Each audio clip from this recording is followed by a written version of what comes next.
La escóbula de la brújula.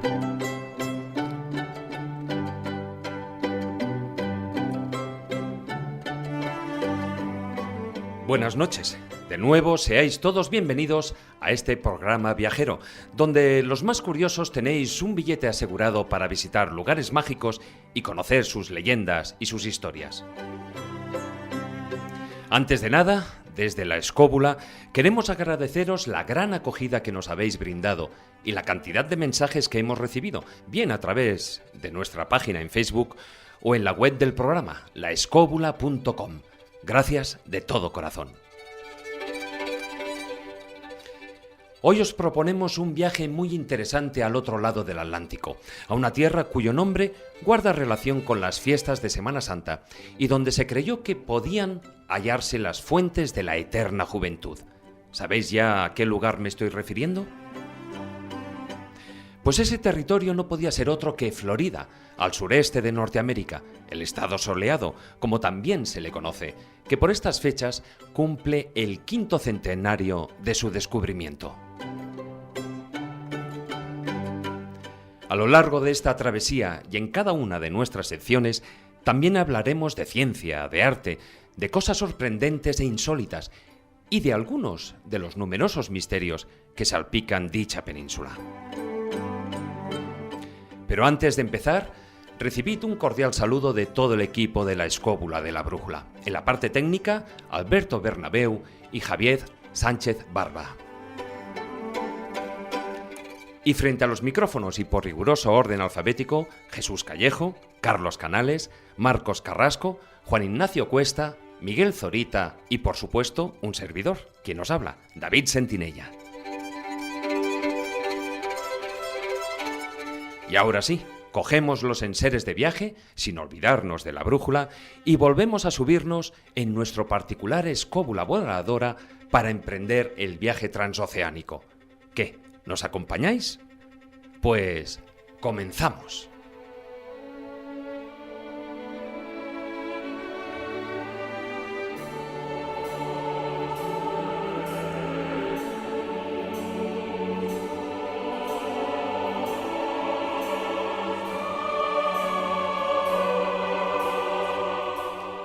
El descubrimiento de Florida se atribuye a Juan Ponce de León, el 2 de abril de 1513, que correspondió con el lunes de Pascua de Resurrección. Como esta onomástica también se conoce por Pascua Florida, se asegura que fue por esta razón por lo que la península fue bautizada con dicho nombre. Bien fuera por este motivo o por la belleza de esta tierra, lo que Ponce de León andaba buscando en realidad era la fuente de la eterna juventud, una leyenda que había oído de relatos indígenas. Su ubicación era una mítica isla llamada Bimini, un lugar lleno de riqueza y prosperidad, a la que se dirigió junto a un grupo de hombres. A decir verdad, jamás encontró tal isla, pero en su obsesión recorrió cada río, arroyo y laguna de la Florida con la esperanza de encontrar la ansiada fuente con la que conseguir vivir eternamente.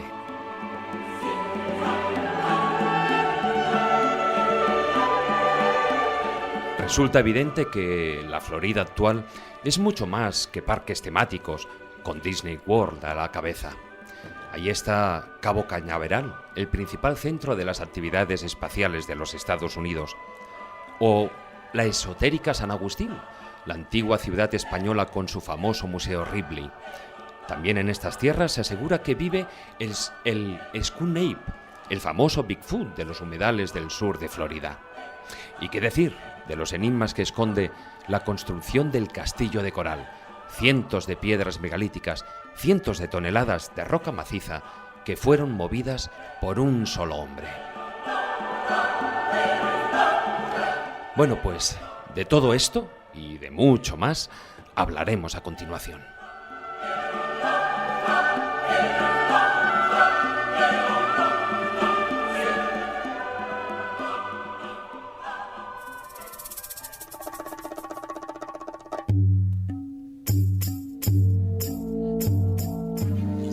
El cofre del tesoro.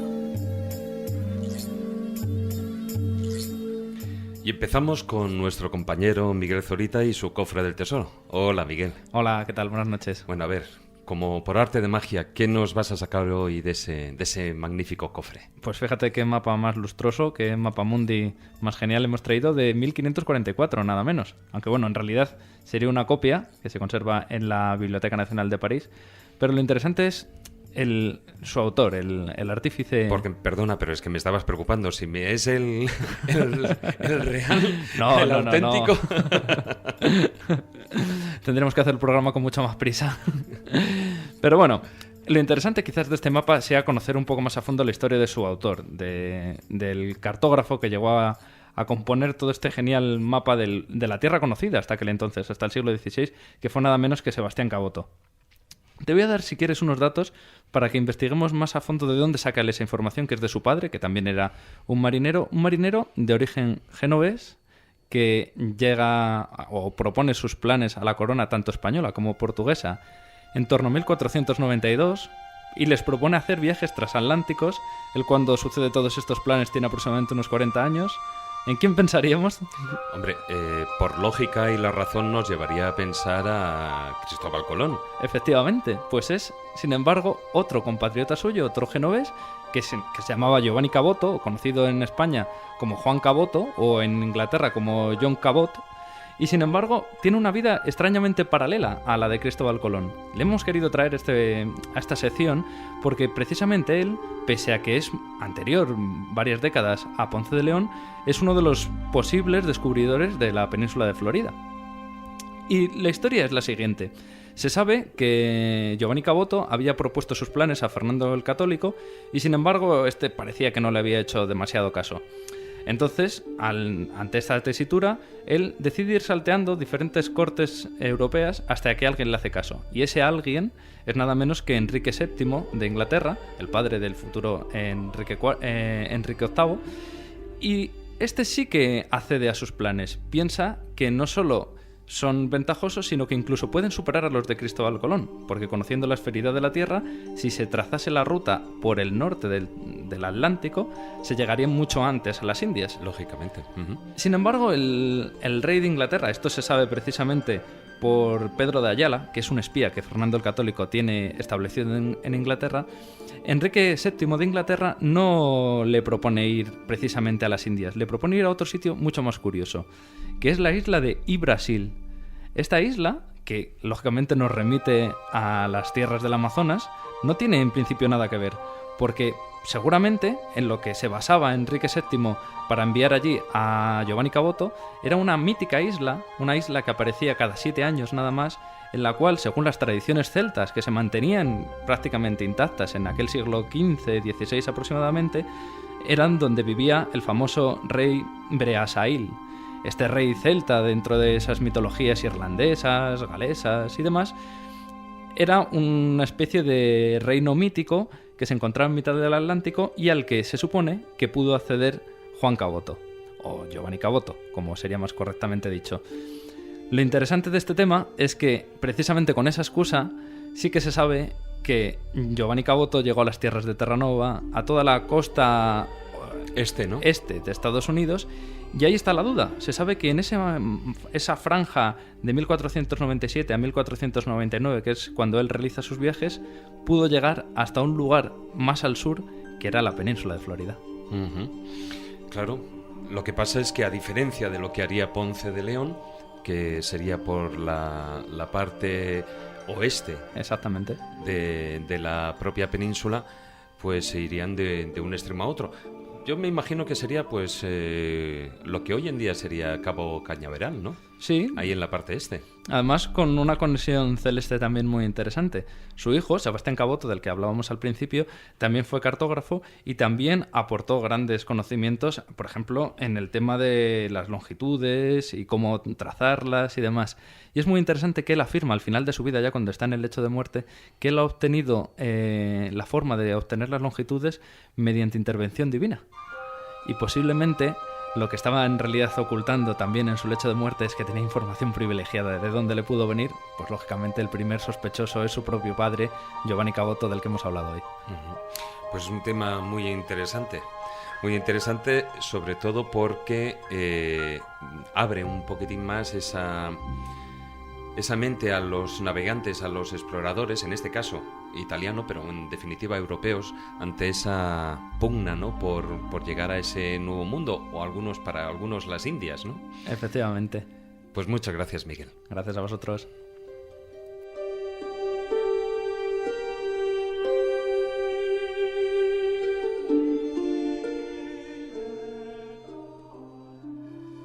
El pueblo de San Agustín es el más antiguo de la Florida, colonizado de inicio por españoles y luego por ingleses. En él se halla el famoso Museo Ripley, cuyo lema es «Creer o no creer».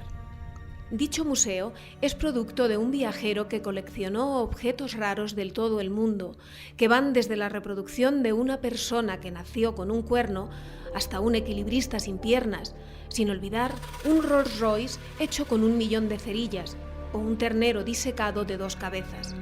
A la entrada del museo hay varias hamacas y, según la tradición, si te balanceas 3 veces en una de ellas, uno de tus deseos se cumplirá.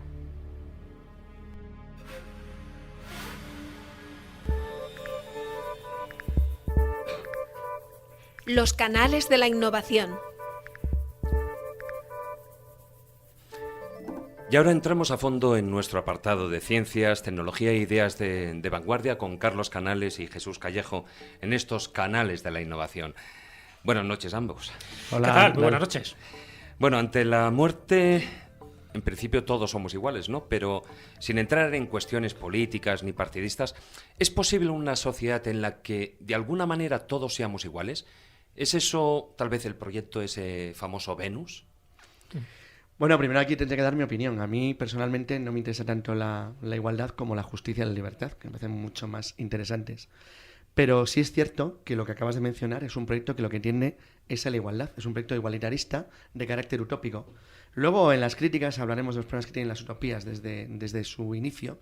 Y es que las utopías son siempre totalitarias, obviamente. Pero en este caso no. Aquí hay un matiz interesante y hablaremos de lo bueno y de lo malo, que por lo menos es para mí digno de, si no estudio, por lo menos digno de atención, que es el plan del diseño técnico de un sistema de industrialización automática de la producción que permitiese la distribución y el reciclaje para el beneficio de todas las personas, pero del planeta entero, de manera que se garantizase una especie de eliminación de las desigualdades y que el paradigma histórico del trabajo necesario para sobrevivir, o sea, la maldición bíblica del trabajo, fuera eliminada en beneficio de un sistema que permitiese la explotación racional de los recursos humanos en beneficio de todo el mundo. Bueno, como principio no está mal, sería una revolución mundial para siempre, pero eso hay que conseguirlo, es muy fácil decir, pero no tan fácil de hacer. La verdad es que es una utopía. Si esto fuera verdad, se nos acabarían muchísimos problemas en el futuro. ¿Por qué? Porque esta iniciativa de Jack Fresco, vaya apellido, y Rosanne Meadows, que está ubicada en Venus, en Florida, suena como tan bonito, que por algún sitio tiene que hacer aguas. Me explico. Es decir, lo que proponen estas dos personas es la construcción de una sociedad muy avanzada, tanto social como tecnológicamente, sin necesidad de dinero. Es decir, ese dinero sería totalmente sustituido por los recursos naturales, libre de todas las supersticiones, de encarcelamientos, de prisiones, de policías, de leyes. Se elimina lo que es la economía monetaria o capitalista y se va a una basada en los recursos. Claro, es un planeta sin política, sin competencia, sin guerras, sin pobreza. Perfecto. Ahí está la gran discusión. Ahora ahí es donde está. Eso. Claro, lo que también busca, porque ya sabéis que un poco esa ciencia sin conciencia es un poco la ruina del alma, ¿no? Como ya se decía en el siglo XVIII. Es decir, sí hay también una parte espiritual, hay una parte de una evolución, pero con esa conciencia de que lo que estás haciendo es por el bien de la humanidad, por el bien de todos. Una evolución paralela, ¿no? Una evolución paralela, es decir, al no tener necesidad del dinero, de una deuda, de una servidumbre, todo esto suena muy bien, todo esto te engancha, porque en el fondo es lo que todos aspiramos, que no haya guerras, que no haya competencia, es decir, estás eliminando los gérmenes de las posibles y futuras disputas. El problema es cómo juntas todo esto y lo haces factible, lo haces viable. A ver, para intentar aclararlo antes de empezar a explicar los inicios del proyecto y cómo surgió, hay que decir dos cosas previas sobre lo que es la ideología utópica en general. A ver, toda la utopía se basa en un elemento esencial, y es que va contra la naturaleza. Es decir, la utopía es siempre contra natura. Porque el esquema del cosmos es evidente cuál es. Basta con salir a la calle y observar la naturaleza. Coges una lupa, te sientas en el suelo, pones la lupa delante de un campo y estás viendo el mundo, el cosmos entero en funcionamiento. El cosmos y el mundo es lo mismo, es depredación, movimiento, selección, avance. Es decir, se basa en eso, por alguna razón de extraña mecánica universal que lo fijó así, me da igual lo que sea el universo como tal, pero es de hecho cierto que funciona de esa manera. Ahora bien, los seres humanos tenemos un elemento que nos distingue de la naturaleza radical y es que nos permite elegir teóricamente nuestro propio destino y futuro. Vamos a pensar que la humanidad no es ocasionalista, como piensa el Islam, sino que sería algo parecido al cristianismo. Es decir, que cada uno puede labrarse su propio futuro y su propio destino. En ese sentido, las ideas utópicas serían el resultado de la construcción racional y voluntaria de un futuro mejor para todos. ¿Cuál es el primer problema esencial del planteamiento que llamaron los dos creadores del sistema la socio-bioengineering, o sea, es decir, la ingeniería social de crecimiento? Pues que alentaba o proponía algo que iba mucho más allá que el socialismo utópico del siglo XIX, y es que utilizaba de manera intensiva la técnica. Pero fijaros que la introducción que ha dado Jesús, que es la misma que hacen ellos en su proyecto, vamos a ver, el sitio es muy curioso, ocupa prácticamente 9 hectáreas en Florida, y entonces, bueno, tiene una mezcla de ideas casi iba a decir de la nueva era, muy, muy arraigadas, con algunos elementos de la cultura, de la contracultura de los 60, que es donde Fresco hizo sus primeros, o apuntó, tanto él como ella, tanto Meadows como Fresco apuntaron sus primeras ideas basadas en el colectivismo y en la idea esta de la bondad y la maravilla unida a la naturaleza, que luego adaptaron a un elemento muy interesante que es el uso intensivo de la tecnología. Bueno, pues te decía que cuando ves el planteamiento hay algo que choca, y es que la descripción que ha hecho Jesús de un mundo perfecto para mí es una pesadilla. Estás definiendo un mundo de hormigas, es decir, un mundo sin alma, un mundo de robots. O sea, eso no es un mundo humano. Pero por otro lado, sí que es verdad que algunos elementos de la confrontación humana no son naturales. Por ejemplo, la esclavitud es una institución. La esclavitud no hace falta ser humano para poder vivir. La guerra tampoco. La guerra no es necesaria para que el ser humano esté en el mundo. Otra cosa es la violencia, que ese sería un concepto diferente que se basaría más en la educación o en elementos distintos. Pero la idea del proyecto Venus de que todo eso puede ser eliminado pura y simplemente por el reparto perfecto y organizado de los recursos y la utilización racional de los elementos naturales es más que cuestionable. De hecho, creo que es peligroso. Porque parten de un elemento de bondad intrínseca, que va mucho más allá incluso de lo que sería una comunidad monástica. O sea, exigiría un comportamiento prácticamente robótico de las almas humanas y del sistema de pensamiento humano. Es decir, ¿por qué? Pues porque elimina algunos elementos que son básicos para mí, que tiene, es decir, la gran ventaja del mundo y para mí lo más bonito del cristianismo es que el ser humano tiene selección. Puede elegir entre lo bueno y lo malo en función de su criterio. Venus pretende eliminar eso, porque Venus pretende piensa que la gente va a ser mala porque no va a tener necesidad de serlo. Y eso no es exactamente así. O sea, la codicia es mala y buena. La envidia siempre es mala.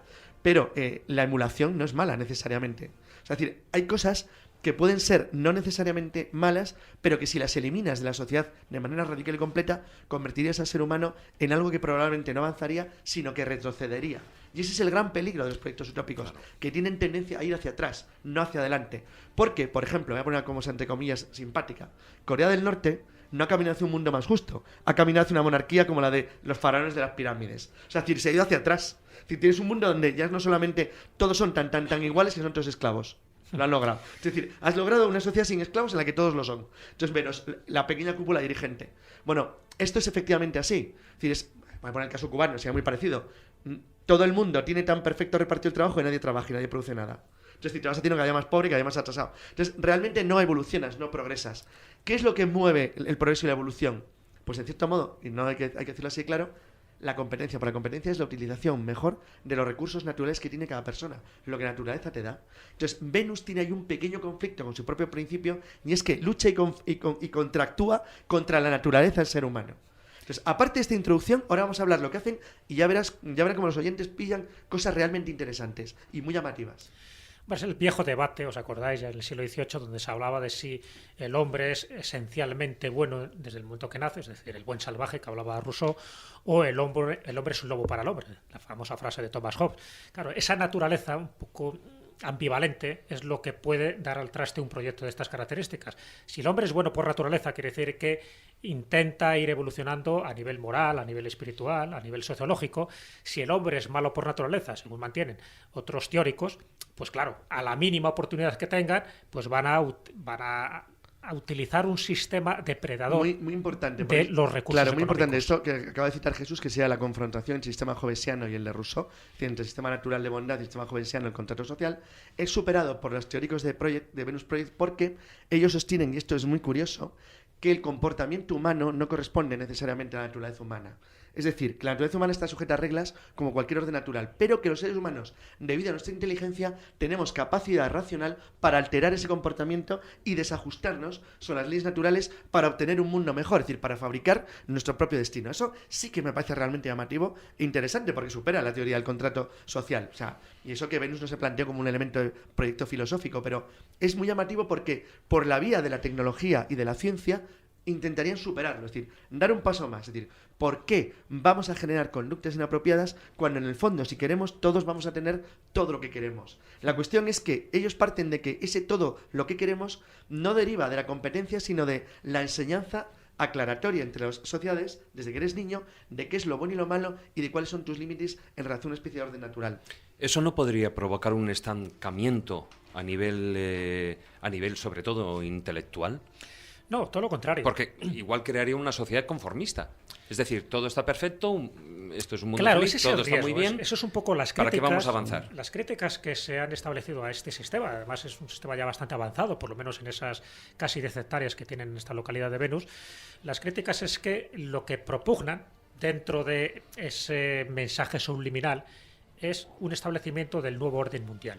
Entonces, claro, eso hace que se rechace por mucha población. Rechina un poco, porque sí. dices, eso de ser tan feliz, de ser tan buenos, de ser tan beatíficos, de eliminar las guerras, de, por ejemplo, pues lo que es más esencial para ellos, eliminando el sistema monetario, Todo, el la sistema de codicia, los mercado. perjuicios, la corrupción, la intolerancia, Lo todo eliminas desaparecería. todo. Claro, eso, ¿qué riesgo hay? Si esto fuera así, evidentemente, yo creo que esa es la tendencia de la humanidad. Lo que no sé si todavía, a día de hoy, en el siglo XXI, estamos preparados para llegar a una civilización de este tipo.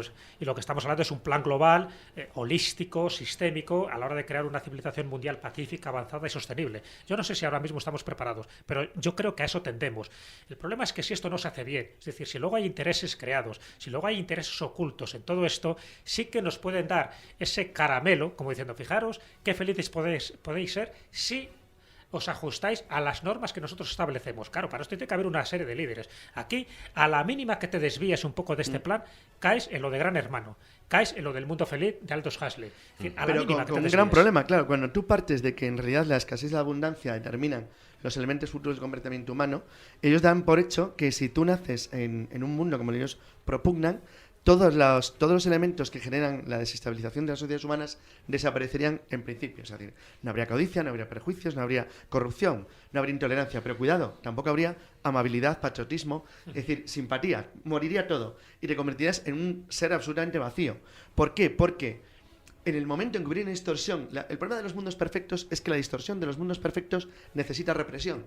Porque si no, lo rompes desde el principio, con lo cual todo elemento que subvierte el orden perfecto tiene que ser eliminado. Entonces estás creando dictaduras totalitarias de manera automática. Es decir, porque cualquier elemento de discusión está rompiendo el criterio. Entonces, por eso quiero decir que para mí, desde siempre, el gran fallo que le veo a Venus Project es que se basa como elemento esencial en una igualdad radical, cuando lo que yo quiero es una libertad radical, no una igualdad radical. Entonces, esa pequeña discrepancia es terrible, porque, sinceramente, cuando tú vas allí y te hablan de las maravillas del lugar, y además lo hacen muy bien, y tienen todo un montaje muy bien elaborado, porque la verdad que la parte técnica es realmente llamativa.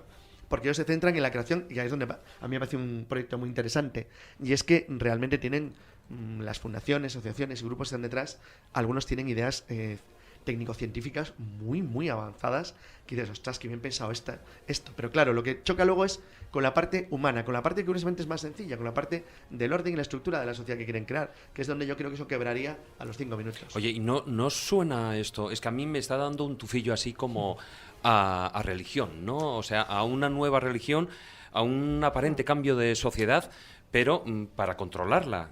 Sí, exactamente, ese es el trofeo, ese es un poco el peligro que advierten, por ejemplo, el movimiento Zeitgeist. Es que Selgue se ha expandió. habido un documental que además creó mucha polémica, porque en fin, abría los ojos en muchas de las cuestiones que se están produciendo en la actualidad. Y luego hay una segunda parte que es Zeitgeist, el Addendum, donde se habla en concreto, entre otras cosas, de este proyecto Venus. Claro, evidentemente estamos hablando de un paradigma totalmente diferente, y ese paradigma no solo afecta a la ciencia, la tecnología, la evolución, la sociedad, sino también las creencias, la religión. Claro, fíjate que está basado para mí en algo muy importante, y es que quieren quitar el competir con el compartir. Eso es. Si eso se consigue, perfecto, porque lo que hace esta sociedad posiblemente más injusta es competir, la competencia desaforada. Si en lugar de competir compartimos los recursos naturales y nos olvidamos de otro tipo de cosas, es decir, ese tipo de energía que ahora desgastamos en odiarnos, en ser más que el otro, en las guerras, si eso lo hacemos precisamente para hermanarnos como planeta, como sociedad y como humanidad, chapó. Pero ¿estamos preparados a día de hoy para conseguir esto? No lo sé. Eso también lo has explicado muy bien. Bueno, dejamos esa pregunta en el aire porque, bueno, yo creo que independientemente de lo que hablemos aquí también, bueno, pues los oyentes hay que darles así puntitos para que esas pildoritas que nos gusta llamar aquí en el programa, sí, y que piensen, que piensen que el proyecto Venus no solo tiene que ver con una tía estupenda o una diosa romana, sino bueno, que tiene que brazos. ver eso. Pero que tiene que ver pues con un proyecto de futuro sumamente interesante, y vamos a ver si somos capaces entre todos de que esto se haga realidad. Bueno, Carlos, Jesús, gracias. Salud. Muy bien.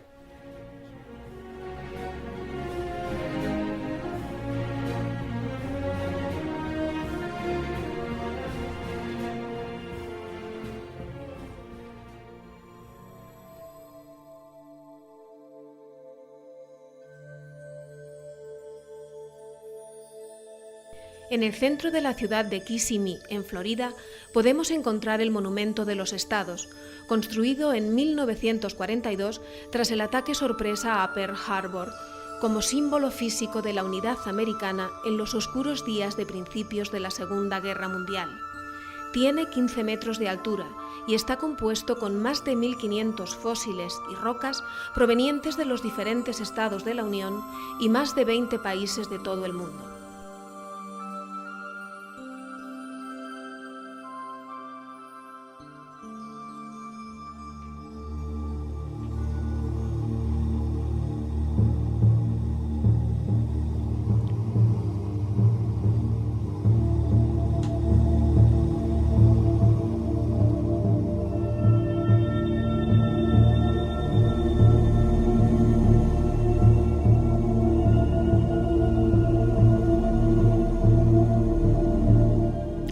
Y entramos una semana más en este taller del pintor para abarcar los innumerables misterios y el simbolismo oculto que podemos encontrar en las obras pictóricas.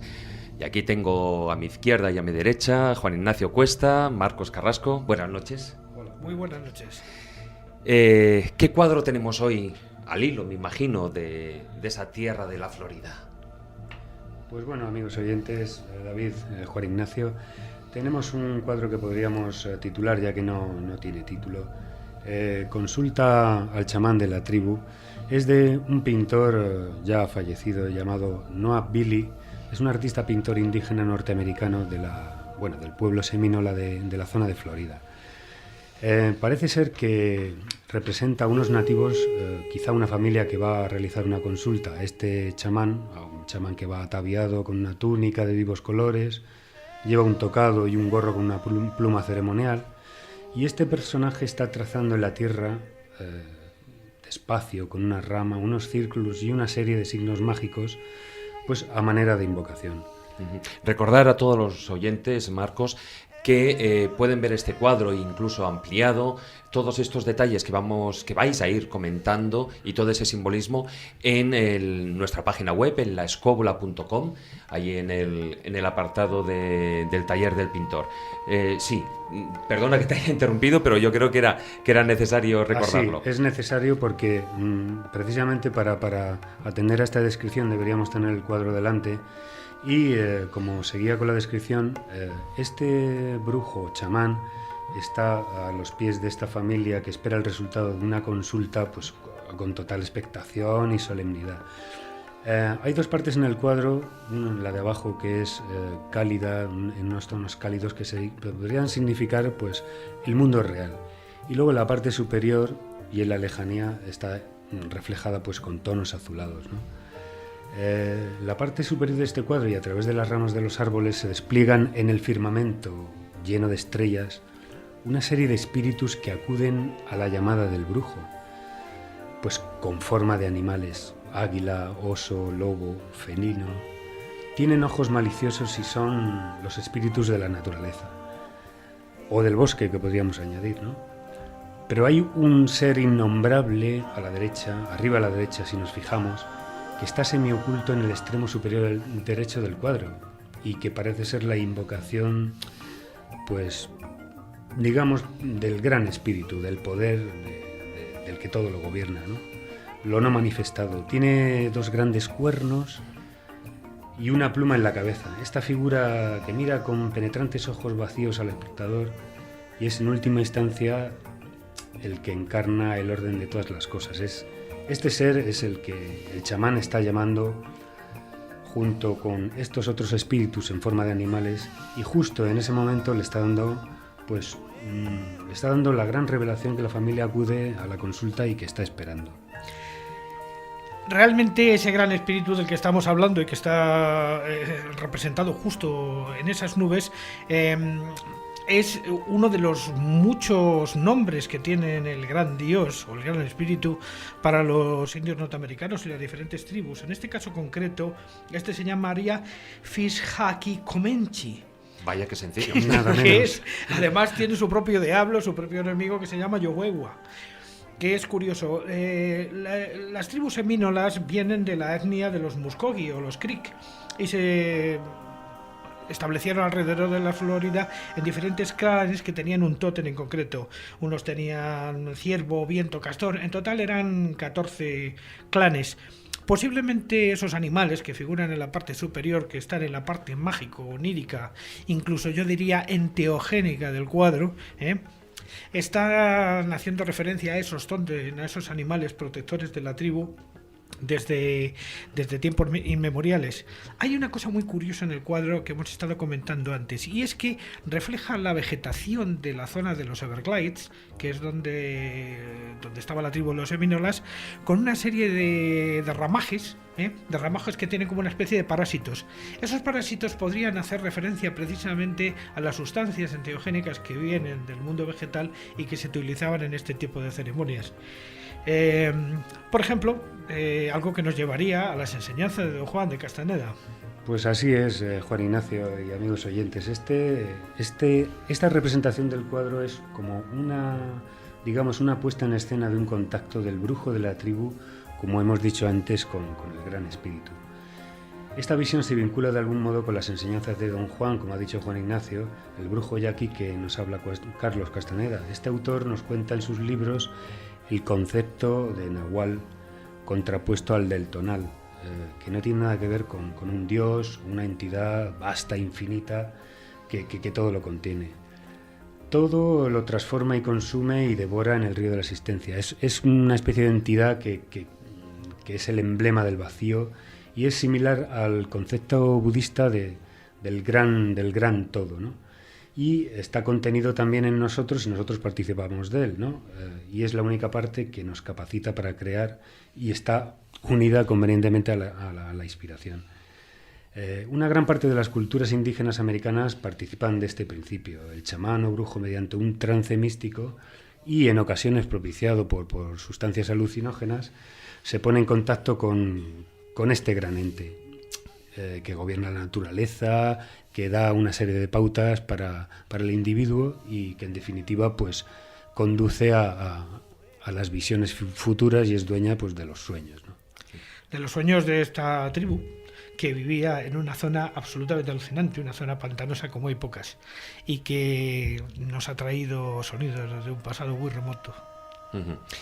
Pues un cuadro muy bonito. Yo me quedo sobre todo con esa parte que decíais de separar el mundo visible del invisible, los colores cálidos en la parte inferior y esos colores más etéreos, por decir una manera, que representan todos los espíritus de los dioses, de los antepasados y los espíritus de los animales, que como todo el mundo, bueno, ya sabéis, ¿no? Pues las tribus indias pues seleccionaban y se sentían a la vez unidos con cada uno de esos animales. Pues bueno, oye, muchas gracias, caballeros. Gracias a ti. Y vamos saliendo del taller del pintor.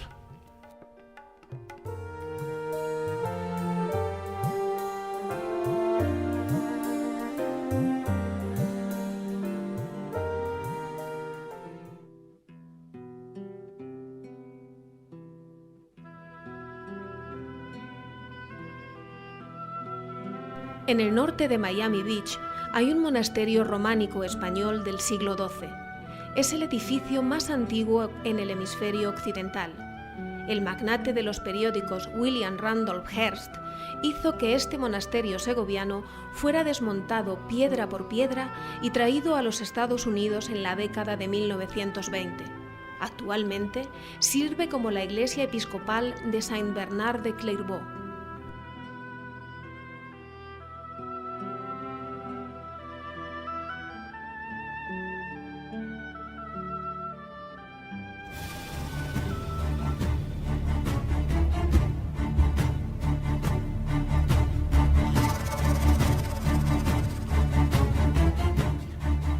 El filandón.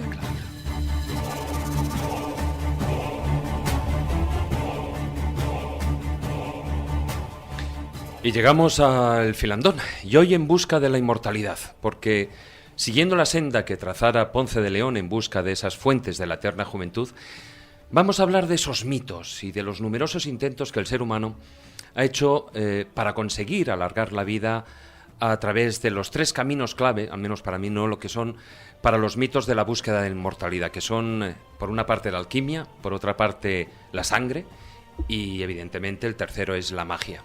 ¿No os parece? Claro, La más efectiva.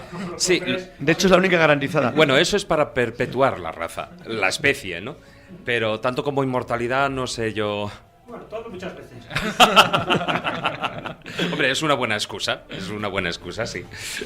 No, pero tienes razón, fíjate, las dos posiblemente más cinematográficas sería la sangre, por los vampiros, y la alquimia, ¿no? Por esa piedra filosofal, por esas 3 propiedades que se intentaba conseguir con la consecución de la piedra filosofal, de esa gran obra de los alquimistas.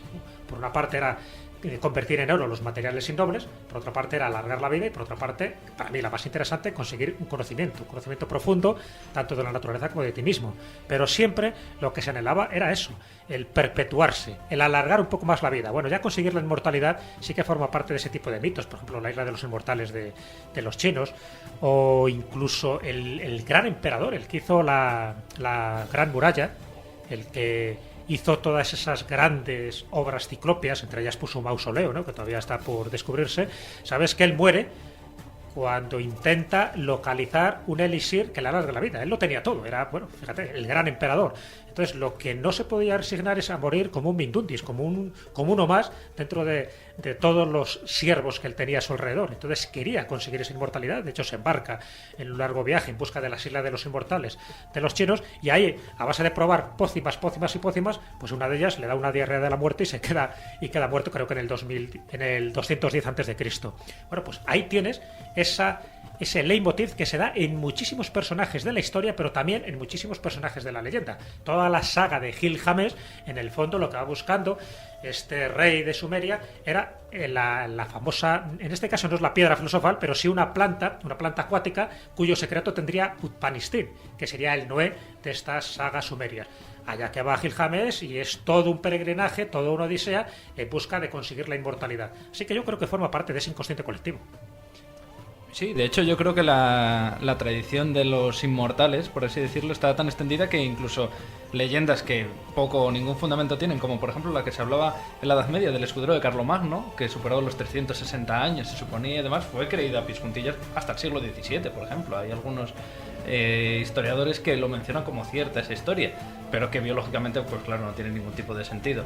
Pero ahí yo creo que recaba un poco el interés también de todo el tema de la fuente de la eterna juventud como creencia y como mito real de que eso se podía conseguir, claro.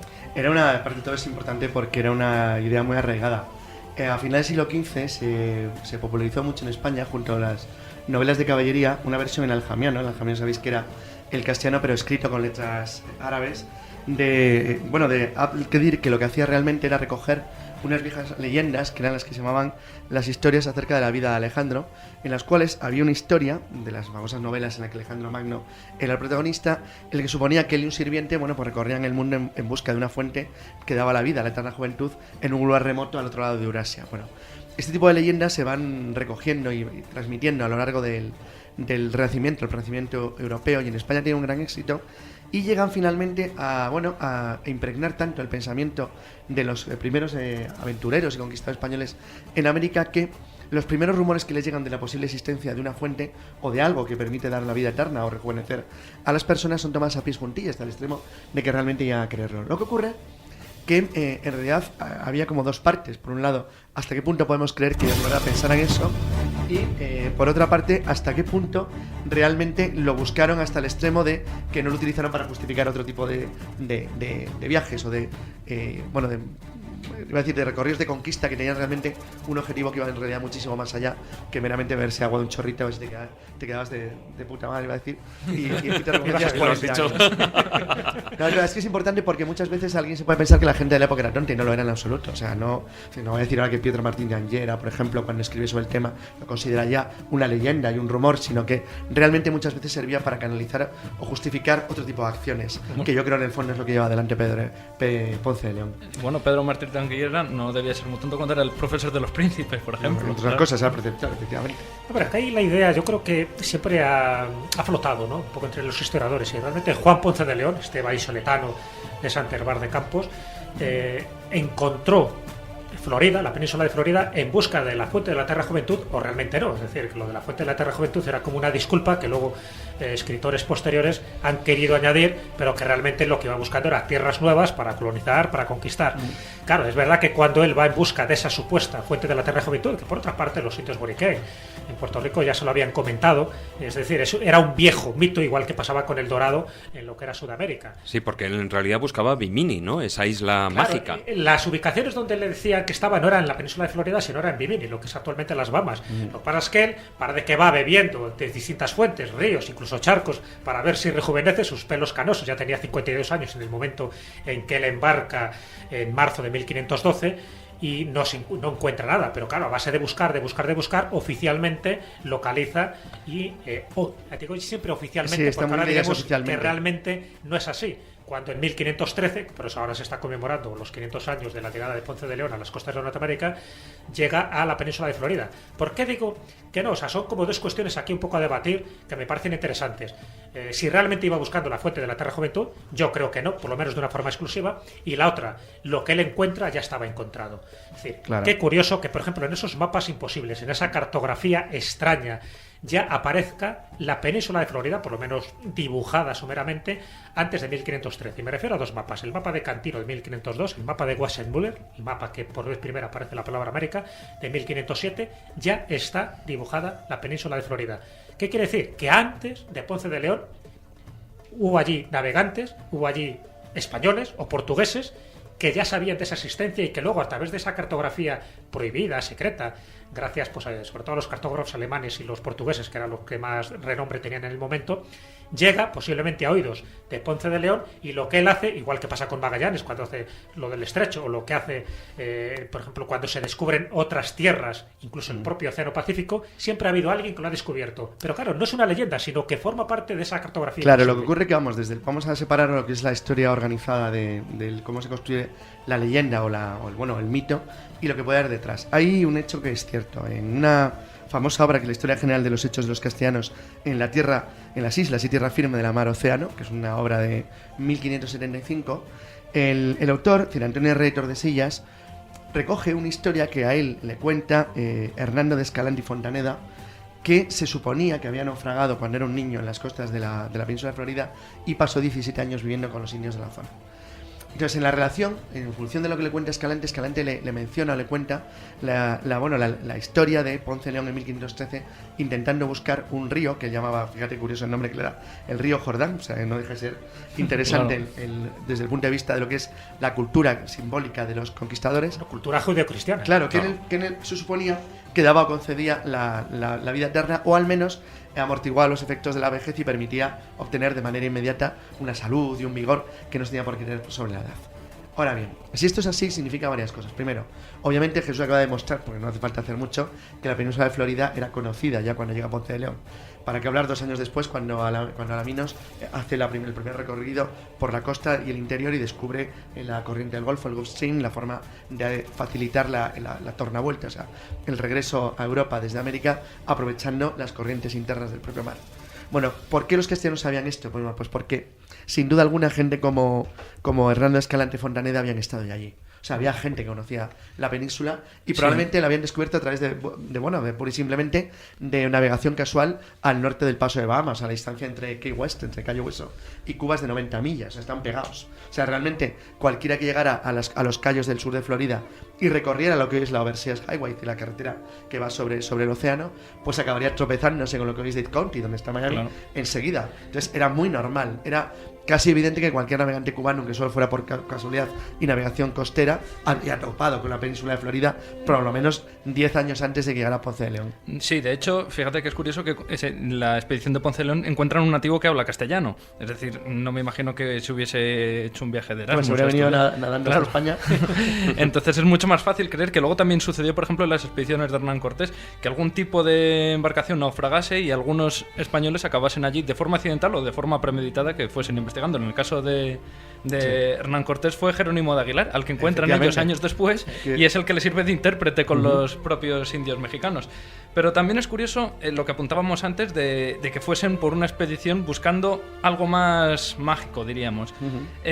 Un tipo absolutamente pragmático, como era Juan de la Cosa, por ejemplo, que, bueno, además de ser el primer cartógrafo oficial, digamos, que dibuja América en un mapa conocido, era un tipo eminentemente práctico, entre otras cosas porque había sido espía de los reyes católicos. Pues bien, si nos fijamos en ese mapa famoso que hace Juan de la Cosa, aparecen las 7 islas afortunadas en el norte del Atlántico. Y eso era una cuestión puramente mágica y puramente legendaria. Sin embargo, él lo toma por cierto. Es decir, que eso también, pese a que tuviesen mentes pragmáticas, estaba muy en boga.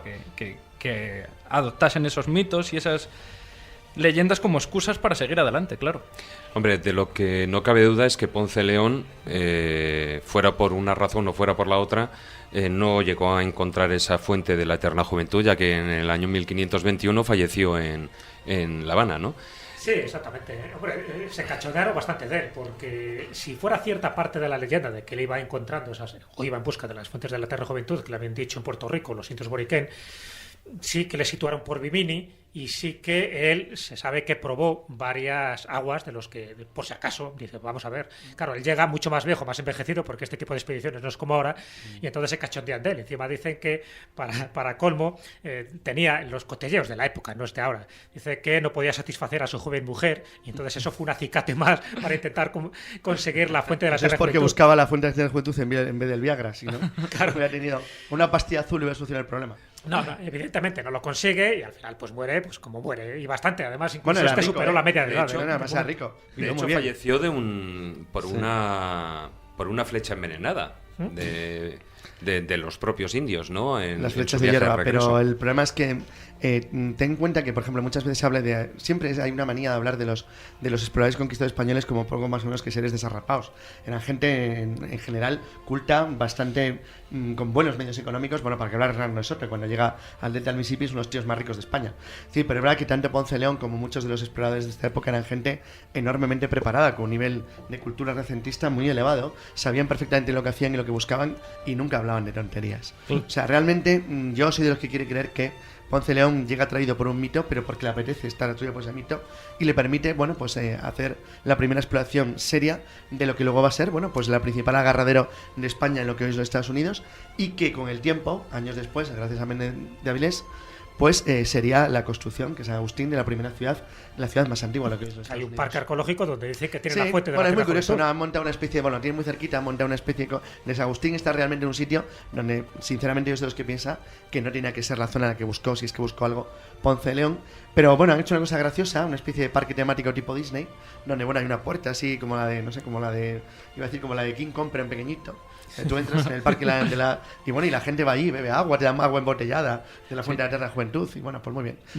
Yo creo que es ahí donde van, ¿no? En el episodio este de la serie Padre de Familia, sí. donde entra Peter Griffin y, claro, se mete dentro de la piscina, digamos, y, claro, el cuerpo aparece como el de un bebé cuando sale y por su propio peso de la cabeza, que sigue siendo la de un adulto, cae. Bueno, es una cosa así. Hombre, es un buen lugar para visitar San Agustín, porque además también Muy ahí bonito, está el Museo Ripley. Pero es una preciosidad. El San Agustín es una ciudad muy chula. La tienen los americanos muy bien conservada, como una falsa ciudad española, está muy gracioso. Pero los tíos lo han cuidado con un mimo y un detalle que la verdad que te llama la atención. curioso Además, porque- y es bonito, porque la plaza principal se sigue llamando Plaza de la Constitución, la de la Pepa, la 1812. Es una cosa realmente sí. chula. Sí. Además, Hay que ir. Y mantienen en No, el no, escudo y todo la bandera española, la bandera de los Austrias con la Cruz de Borgoña, la Borgoña, sigue sí, ondeando. Y hay una zona donde tienen el propio castillo las five flags, las 5 banderas, y tienen las 5. O sea, tienen la antigua española, la inglesa, la americana, la de la Confederación y la la española actual. moderna. O sea, están todas juntas, colgadas. No, os comentaba para que veáis un poco cómo este tipo de mitos son recurrentes, ¿no? Porque bueno, cuando ya todo el mundo pensaba que esto es una leyenda, en fin, de Ponce de León y de algunos cuantos desarrapados en su momento que iban buscando el Dorado, o la fuente de la Eterna Juventud, o Paititi, o las 7 ciudades de Cíbola, en fin, la cantidad de mitos que se generaron en aquel momento. Mira tú por dónde, hace relativamente poco, en el año 2006, David Copperfield, famoso No era yo, historias. mago, no era pues él interesantes historias, aseguró en la prensa, sí, además vosotros conocéis la historia, pero bueno, luego pasó un poco desapercibido. Él aseguró que en una de las islas que él había comprado, sí, estamos hablando de las Si compró una Bahamas, isla de las Bahamas. acordaros que el mito original no lo ubicaba en la Florida, sino que lo ubicaba Era en una las isla, islas más claro. cercanas, en concreto en Bimini. Por no hablar, ya sabéis, de aquellas construcciones y golpeas submarinas que lo asociaban a la Atlántida, ni más ni menos. En el año 68 ya sabéis que hubo bastantes expediciones submarinas a la hora de encontrar esos grandes bloques que se pensaban que no eran naturales, sino artificiales. ¿Construidos por quién? Pues a saber, y según la antigüedad, nos remontábamos a los 12.000 años de antigüedad. Siempre nos vamos a esa época tan lejana. Pero bueno, aparte de eso, me refiero que en esa zona de Bimini, sin especificar dónde, David Copperfield, por 65 millones de dólares, pues compró unas cuantas islas, el tío se lo puede permitir, y él hablaba que en una de ellas, sin especificar, había un manantial que hacía reverdecer las hojas muertas y devolvía la vida a los insectos moribundos. Vamos, que para un mentalista siempre es bueno, y para un mago, el decir que tienes la fuente de la eterna juventud en tu propiedad. Es verdad que Él no Copperfield... envejece, siempre tiene 50 años. Sí, bueno, es que sigue nunca exactamente envejece. igual el tío, tiene el mismo aspecto. Y la verdad es que no deja de ser gracioso, y además incluso como marketing no deja de ser molón, es decir, que tienes una isla que tiene el verdadero manantial de la eterna juventud. Una cosa verdaderamente chula. Por una parte teníamos estas islas perdidas, estas fuentes de la juventud. Antes, Carlos, has estado mencionando, pues en la época aquí, en Europa y en España, sobre el siglo XV. Aquí, por ejemplo, teníamos a Enrique de Villena, al marqués de Villena, que también en su momento intentó conseguir, a través de esa alquimia, incluso, pues en ese caso no la fuente de la eterna juventud, sino lo que él consideraba era renacer de nuevo, Sí, ¿no? es distinto, ¿ves? Es otra variante de esa inmortalidad. Lo que hace Enrique de Villena, que en el fondo es un poco lo que proponía Paracelso en la tintura de los físicos, es decir, una especie de sustancia que, mezclada con materia orgánica, es decir, tu materia orgánica, puede renacer como un homúnculo. Entonces, ¿cuál es la leyenda que se cuenta de Enrique de Villena? Se cuenta, además, se ubica en el año 1434, que es cuando él muere, se ubica en Toledo, y él dice que, bueno, se le encarga a uno de sus criados que tiene que hacer un proceso determinado a la hora de que él vuelva a revivir 9 meses después. Una vez que muere, en fin, le tiene que machacar todos sus huesos, sus vísceras, sus órganos, lo mete en una especie de tintura, de sustancia, lo deja en una redoma y ahí tiene que permanecer durante 9 meses. Claro, lo que suele ocurrir con este tipo de Que no leyendas funciona. es que no llega al tiempo final. Al final aparece una Hay un especie de fiasco. embrión asqueroso que la Inquisición se encarga de destruirlo y ahí queda. Pero claro, esto forma parte de esa tintura de los alquimistas. Hay muchas leyendas donde se asocian a los alquimistas con una fecha de nacimiento, pero no tanto con una muerte. Es decir, no se sabe si al final mueren o se perpetúan. Bueno, eso es toda la leyenda de Saint Germain. Claro, exactamente, de Saint Germain, y un poco lo que ocurre con Nicolas Flamel, Sí. que dice que sí, tiene una fecha de muerte, pero luego abrieron su tumba y dice que estaba vacía. Es decir, Sí, que al final consiguió esa piedra incluso filosofal. afirman que fue encontrado posteriormente en París, ¿no? Claro, sí, varios casos de estos. El caso de Saint Germain es el más paradigmático. ¿Por qué? Porque Saint-Germain era pues, el contemporáneo de Cagliostro, pero la diferencia de Cagliostro era un sinvergüenza que utilizaba la magia para enriquecerse, y Saint-Germain sí utilizaba la magia o todos sus conocimientos para perpetuarse, pero perpetuarse no él tanto físicamente, sino los conocimientos que atesoraba. De hecho, dentro de la Gran Hermandad Blanca, de esos maestros ascendidos, se le incluye también a Saint-Germain, igual que a Juzhumi y a unos cuantos que estarían supuestamente viviendo en Shambhala o en alguna ciudad mítica de Oriente. Pero claro, lo de Enrique de Villena es muy significativo porque era la preocupación que había en el siglo XV por conseguir la inmortalidad. ¿A través de qué? O bien de un golem, que eso es otra historia, ¿no? También muy interesante, pero forma parte de los sistemas secretos cabalísticos judíos, y por otra parte de los homúnculos, que es tu propia materia orgánica que va dentro de una especie de retorta con sustancias sabiamente adquiridas por procesos alquímicos y que te Fijaros inmortalizan. que, bueno, ya le dedicaremos en el futuro un programa a la inmortalidad científica moderna, el astropianismo y demás, pero Hombre. cuando lo hagamos es importante porque lo que acaba de decir Jesús es una cosa muy curiosa. ¿Os acordáis de la famosa frase de Arthur C. Clarke de que no hay diferencia entre la magia y la tecnología más avanzada? Bueno, en el fondo estos elementos alquímicos lo que recuerdan es como la idea embrionaria de que en el fondo los seres humanos somos capaces de hacer estas cosas. A mí me estaba recordando los intentos, por ejemplo, de nanomáquinas para insertarnos en el cuerpo humano y reparar tejidos a nivel prácticamente celular, es decir, para tocarnos de una manera y poquito a poquito ir curándonos y impedir que nos muriéramos pura y simplemente por la regeneración permanente de los tejidos. O sea, la idea, por ejemplo, de Drexler, uno de los más avanzados científicos sobre inmortalidad moderna. Pero me llama la atención porque es que es verdad, es cierto que la inmortalidad alquímica busca eso, o sea, se aproxima mucho de una manera como cutre, pero ya va apuntando por ahí hacia lo que sería la capacidad del ser humano para trastocar y transformar la materia a cualquier escala y de cualquier forma. Es casi el brazo de von Neumann, pero en elementos sencillos. Sí, es la regeneración, ¿no? Claro, efectivamente. La regeneración, exactamente, conocer. Es lo que decía un poco Carlos al principio, o sea, nuestros antepasados no eran tan estúpidos como os podemos suponer. Ellos también coquetearon con la genética de alguna manera, ¿no? Y ahí están ese tipo de leyendas. Otra cosa es que, claro, hay que tomarlas como título de inventario porque al final se desmadra también. Esto de Enrique de Villena evidentemente es falso, pero sí lo que nos está indicando es que alguien por aquel momento estaba intentando manipular ciertas sustancias para conseguir, pues hombre, no sé si la inmortalidad, pero alargar un poco más la vida. Lo que pasa es que, como suele pasar con todo este tipo de cuentos, al final siempre acaba mal. Es decir, es como desafiar a Dios. En el fondo, cuando uno intenta ser inmortal, que es lo que intentó hacer Qin Shi Huang, este emperador chino, intenta ser un dios, intenta desafiar algo que él no puede controlar, que es la muerte. Y precisamente por eso le sale mal. Empieza a tomar todo tipo de ungüentos y de pócimas que le encargaban sus sabios y muere, acelera su muerte en el 210. Bueno, esto es una especie como de maldición. Si tú quieres ir contra esas leyes naturales, antes o después te va a ocurrir algo. Es como cuando tú quieres encontrar un tesoro perdido, escondido, un tesoro de los piratas. Hay una maldición de sangre que siempre en el último minuto, en el último peldaño, te va a ocurrir algo donde vas a morir, donde bueno, tu compañero te va a apuñalar. Menos Indiana Jones. Menos Indiana Jones. Jones Tú te nunca. metes en una Se nevera mete mágica. en una nevera y le queda una Claro. bomba atómica encima. Pero y es lo igual. que dice, De la todo magia pasa factura, ¿no? Claro, Sí. la magia negra. La magia negra, ahí está. Bueno, pero es que no cabe magia blanca sobre esto. No, Pues sobre está esto rompiendo no. las leyes naturales del cosmos. Algo Pero muy bueno, pero un día tenemos que hablar de Frank sí. Tipler, por ejemplo, Seguiremos de la física de de la Tipler, inmortalidad de de los esta gente. escorpianos, porque Sí. ahí es a través de la física, de la Exacto. ciencia y de la tecnología, cómo sí puede Sí, un día llegar tenemos a que ser tocar inmortal. los principios actuales de la búsqueda de la inmortalidad, que es fascinante. De todos modos, aunque no esté claro que, volviendo al tema de Ponce de León, que Ponce de León fuese buscando esa fuente de la eterna juventud, sí es cierto que no se le debió tomar por un loco, ya que precisamente de Sant Herbert de Campos, que era el pueblo donde él nació, luego salió otro famoso conquistador que fue Francisco Villagra de Velázquez, que precisamente fue el que junto con Pedro de Valdivia fundan la ciudad de Santiago de Chile. Y por supuesto no se lo tengo considerado como un loco, fue una persona Claro. aunque se rieron de él porque envejecía, pero no por lo que buscaba. Exactamente, Eso les pareció. claro. De hecho, cuando Hernando de Soto desembarca en lo contrario, en lo que lleva el nombre de su condado, en el otro lado de Florida, en la costa del Golfo, él tenía, como unos antecedentes en el terreno que va, lo que había hecho Ponce de León. Bueno, luego se atravesó los pantanos con armadura. Que eso sí tenía mérito, esos son hombres. Pero la verdad es que realmente no le consideraba una persona inteligente que sabía lo que hacía y lo que buscaba. Y lo que buscaba era eso, una fuente que le diera la vida Sí, su eterna. joven esposa seguía insatisfecha, pero el Pues otro ya no está. estaba loco. Y bueno, no me gustaría dejar de lado esa otra tercera parte de lo que pueden ser los mitos de la inmortalidad, en búsqueda de la inmortalidad. Hemos estado hablando algo de la alquimia, de la magia, y por supuesto luego están toda la mitología, todos los mitos que están alrededor de la sangre, ¿no? Es decir, desde la antigüedad el hombre siempre ha relacionado la sangre con la vida, o sea, con ese principio generador de la existencia, ¿no? Claro, Que- el concepto que sabía que si eso se perdía la gente se moría. Claro. Es un efecto visual elemental. Bueno, Entonces, a partir nace. está presente también en nuestra propia cultura cristiana. El Santo Grial tiene valor porque había estado depositada en él la sangre de Cristo. Y la sangre de Cristo sirve para redimir a la civilización, a la cristiandad. Es decir, que sigue presente en nuestra cultura el tema de que la sangre es un elemento fundamental para resucitar, resurgir, llámalo como quieras, al fin y al cabo llegar a la vida eterna, claro. Fíjate que los uzbekos, unos científicos uzbekos, hace unos pocos años pensaron que habían encontrado la receta para alargar la vida. ¿Y sabes cuál es la receta?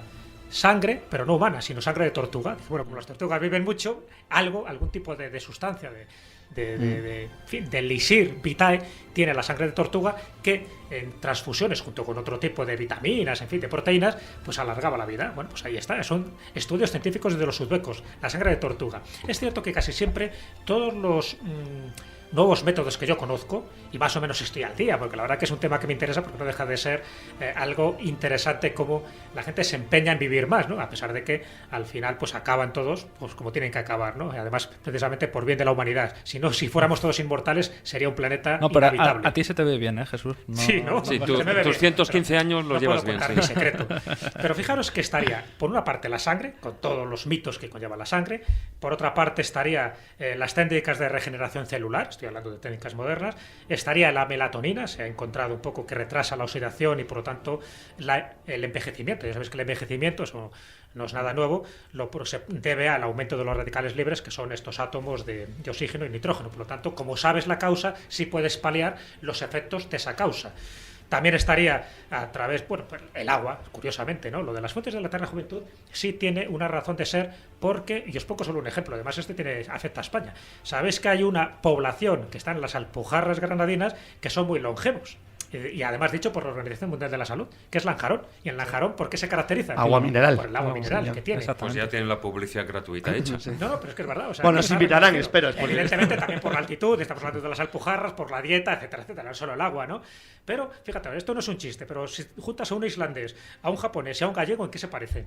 En que viven mucho. Viven mucho, y viven Exacto. mucho precisamente por el pescado. Sí. Es decir, ya no solo es el Yo agua, sabes mi opinión sobre el pescado y el mercurio, que están sí, íntimamente que el ligados. sushi intenta acabar con la humanidad, ¿no? No, me está envenenando. Cualquier cosa os moriréis ya. Y el omega 3, ¿qué hacemos con él? Creará un mutante. Cualquiera os pegaréis a un imán, ya veréis. ¿Cómo seguís tomando eso? Hombre, también es una cuestión de los antioxidantes, ¿no? Pero si Una tienen de esas tanto metal Exacto. pesado las lubinas que se van al fondo ya, las pobres. Son ya peces abisales casi. Por cierto, yo creo que el que quiera más información y sobre todo lo que tiene que ver con la red Que vaya a Florida y lo encuentre. celular, eso Que la busque, ¿no? Es puerta a buscar. Que Total, luego- salvo los caimanes. No, que luego va y lo casca. Nada, nada. Hay un libro, El más allá de la vida, de nuestro querido compañero David Sentinella, donde se cuenta mucho cómo Sí. llegar a viejo, incluso una vez que mueras, cómo convertirte en una momia. Porque es una recordar forma de llegar a la que estos son los inmortalidad. problemas que tuvo Hay Ponce León. algunas momias vivas, ¿eh? Que recuerda que es un problema que tuvo Ponce León. Esto si tú lo bebías, te daba la vida eterna, pero no impedía que un caimán te partiera en dos. O sea, que tampoco tenía ciertos inconvenientes. Y además, en Florida es donde más propensión hay a que te ataque un caimán o un tiburón. Sí, En es Florida. obvio. Sería Entonces- raro un elefante. Ya, pero que digo, que hay en proporción a Sí, todos sí. los accidentes O sea, hay es de que este este año, tipo por de primera animales, vez, este año se por lleva la primera vez en palma. mucho tiempo han superado los muertos por caimán con claridad ya los muertos por tiburón. ¿Ves? Sí, es porque las municiones van entrando en la zona del pantano y claro, porque Y amanecillas. ahí no te sirve Claro. ningún elixir. No, tienen derecho a vivir. Una vez que se lleva a la pierna el caimán, dice, espera. Bueno, y si no, el resto se lo lleva en el Skunape, ¿no? Bueno, Skunk Ape, bueno, no hablamos del Skunk Ape. Es una cosa, hay Creo que que lo va a hablar algo. destrozar Hay que hablar algo el de mito. Skunk Ape. Bueno, y luego estaría esa otra parte que es la que a ti te gusta, Carlos, que es esa física de la inmortalidad de la que, por ejemplo, habla Frank Tipler, ¿no? Sí, eso es tenemos que dedicarle un programa a la inmortalidad moderna con todas sus variantes. Tipler es un teórico de la física, es un físico. O sea, no hablaría como tal de la inmortalidad, sino de la vida eterna, que es mucho más interesante, que es la inmortalidad cristiana prácticamente.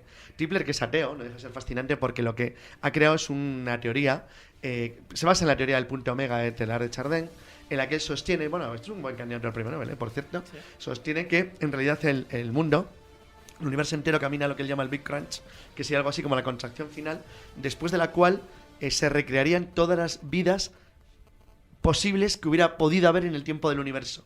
Con lo cual, realmente lo que te está generando es el paraíso Eso judío-cristiano. sería un gran Sí, programa pero a través informático. de la tecnología. No, de la naturaleza. Simplemente él sostiene que el universo camina a eso. a la vida eterna. No habla de inmortalidad como tal. Habla de la inmortalidad después de la muerte del universo. Claro, Entonces, es una cosa diferente. Además, tened en cuenta que todas las tradiciones occidentales que hablan de un tiempo pasado, de esa edad Sí. dorada y demás, siempre hablan de una inmortalidad. Es decir, Sí. bueno, solo hay que recurrir al Antiguo Testamento, en la cual los personajes antidiluvianos viven centenares de años claro que sí. y que luego, por degeneración de la raza humana, se va perdiendo. Y Famoso Matusalén. exactamente. Sí, la verdad es curiosísimo. Un poco por resumir, porque la verdad es que Sí. es muy difícil resumirlo en un minuto, ¿no? Pero los estropianos sí piensan en la inmortalidad, colocando un poco lo que es nuestra consciencia, nuestra inteligencia, en fin, todo lo que somos. Lo llaman en la máquinas. descarga, exacto. Es la descarga de nuestra conciencia alma Exacto, a través- en objetos y soportes no biológicos necesariamente. De la ciencia y la tecnología. Sin embargo, lo que dice Frank Tipler va más allá. En La física de la inmortalidad, que es el libro Sí, que sí. más famoso le ha hecho, él lo que habla es de que al final todas las religiones del libro, todas las religiones reveladas, tienen razón. Hay un Dios. Él no lo llama Dios como tal, lo llama el punto omega, que es donde iría el universo. Pero ¿cuándo iría todo el universo? El universo por sí mismo iría creciendo en autoconsciencia, de tal manera que cuando llegue el Big Crunch, es decir, La gran en la contracción parte final. final del Big Bang, a partir de ahí habría una emulación, es decir, sería tan inteligente que como gran programa informático que se crearía de forma natural, eso sería Dios, podría regenerar y resucitar a todos los muertos. Pero cuando Y hablamos de hacer todos los todas las muertos, vidas posibles, de todas las posibles vidas vividas. posibles, en una O sea, especie es de cosa paraíso fantástica la utópico, historia de idílico, Tipler. donde le han caído pues todo Sí. tipo de tortas, porque claro, los creyentes no lo acaban de aceptar y los ateos tampoco lo acaban de aceptar. Claro, es que está en tierra de nadie. Pero él no, pero- habla de mística, pero él siempre sobre habla todo de ciencia. Plantea una cosa que para mí es interesantísima, es que plantea que en un momento dado del futuro, en los próximos 100.000 millones de años, llegará un momento en que la vida orgánica, ocupará más del 50% del espacio total del universo. Y entonces que comenzará la contracción, es decir, cuando la vida llegue a la totalidad del universo es cuando probablemente el universo se acabará como tal. Entonces realmente es una idea fascinante porque sostiene que lo que tenga que haber por entonces, y ahí enlaza con los estropianos, tiene que ser algo tan poderoso que no podrá ser necesariamente humano, sino que tendrá que ser algo adecuado al mecanismo digno de dioses que hará falta para la energía que precisará el final del universo entero. Entonces, bueno, es una cosa totalmente Bueno, a mí alucinante. esto me suena tanto más moderno que incluso que la teoría de Matrix, ¿no? Lo que es el concepto de Mucho Matrix más, en el que... mucho más grande. Va más allá que Matrix. Sí, Matrix sí. es una mariconada. O sea, Perdón, comparado con todo esto. Eso es para niños, vamos, para niños. Bueno, con esa sentencia Y con esta música épica. doy por finalizada la Sí, sección muy bien. antes de que las cosas vayan a más. Sí, que esto al final conseguiremos descubrir nuestro secreto. Es que todos tenemos 300 años. Bueno, yo un poco más, pero da igual. Un poco Sí, más. se nota por las canas. Sí, ahí ya me Se nota, empecé. se nota.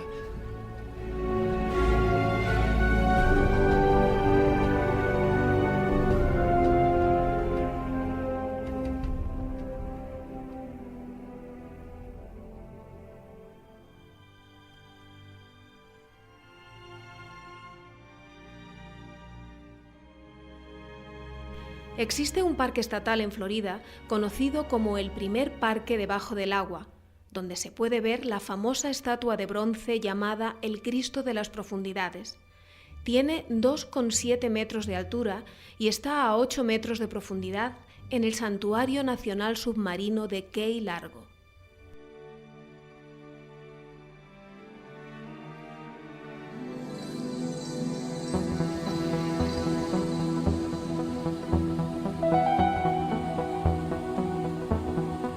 La dimensión perdida.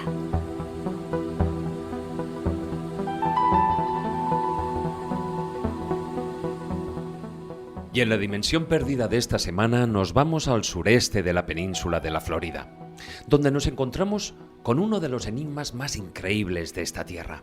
Se trata del Castillo de Coral, cuya construcción en la década de los años 30 del pasado siglo XX, a manos de un solo hombre, sigue siendo, a día de hoy, un verdadero misterio. Desde entonces, técnicos y científicos han intentado dar una explicación, sin éxito, por supuesto, de cómo Edward Letzkannin fue capaz de cortar y mover más de 1.100 toneladas de roca caliza sin ayuda alguna y con maquinaria rudimentaria.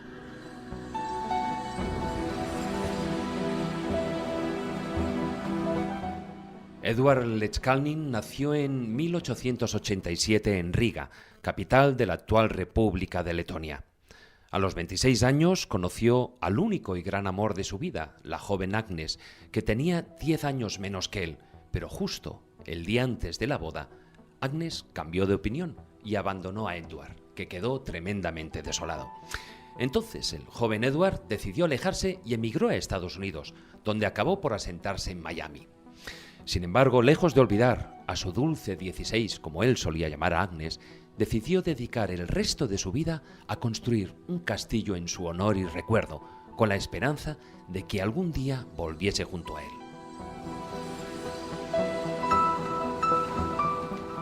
En 1920 construyó así su primer castillo en Florida City, utilizando herramientas rudimentarias, muchas de ellas sacadas de desguaces y vertederos, y como materia prima, la piedra coralina o calcárea que sacaba de la misma propiedad. Pero al cabo de unos años decidió comprar un terreno de unas 4 hectáreas cerca de Homestead, a unos 15 kilómetros de donde había levantado el castillo. Edward era un hombre más bien pequeño, apenas pesaba 45 kilos y medía poco más de 1,5 metros. Y él solo se dispuso a trasladar, piedra a piedra, todo el castillo para volver a construirlo y luego ampliarlo en el nuevo emplazamiento. ¿Cómo consiguió mover las aproximadamente 1.100 toneladas de rocas, que algunas de ellas llegaban a pesar 30 toneladas? Es todo un misterio. Edward siempre trabajaba por la noche y guardaba un celoso secreto de todas sus actividades. Nadie supo cómo cargó y descargó las piedras en un viejo camión que al parecer utilizó para su transporte. Nadie vio cómo lo hizo.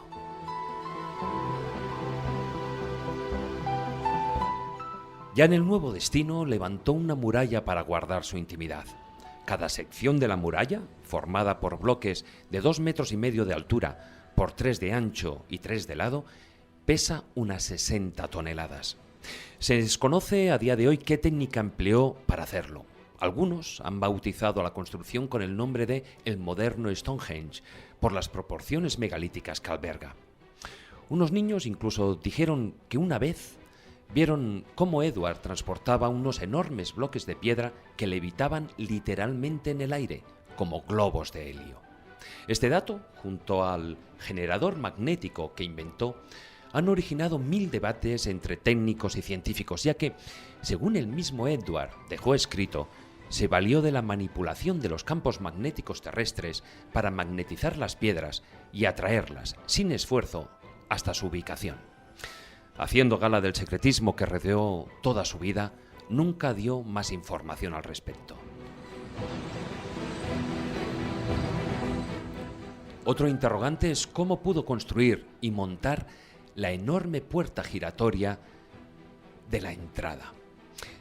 Esta consta de un gran bloque de piedra de unas 9 toneladas de peso que descansa sobre otra pequeña piedra cilíndrica que a su vez está engastada en los rodamientos de una vieja rueda de camión.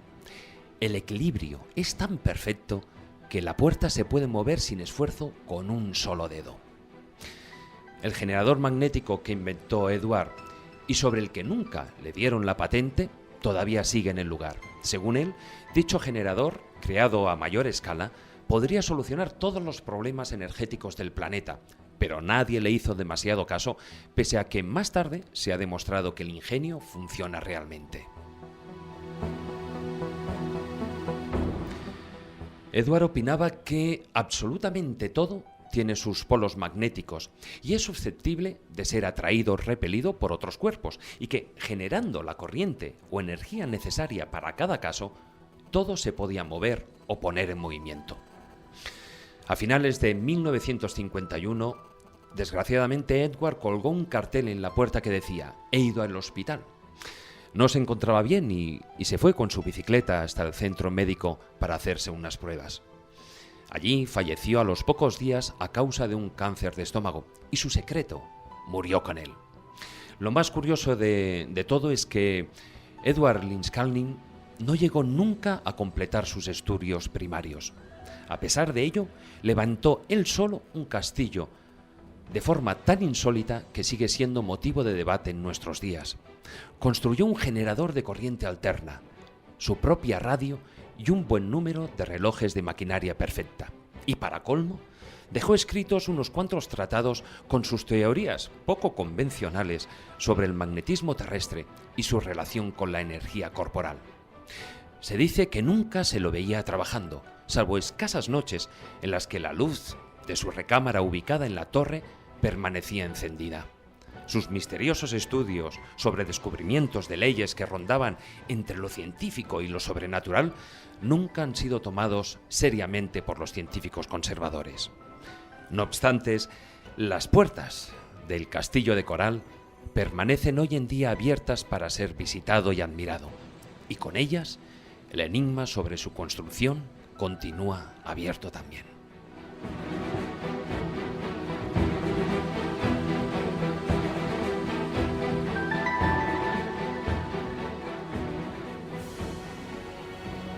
Síguenos en laescóbula.com.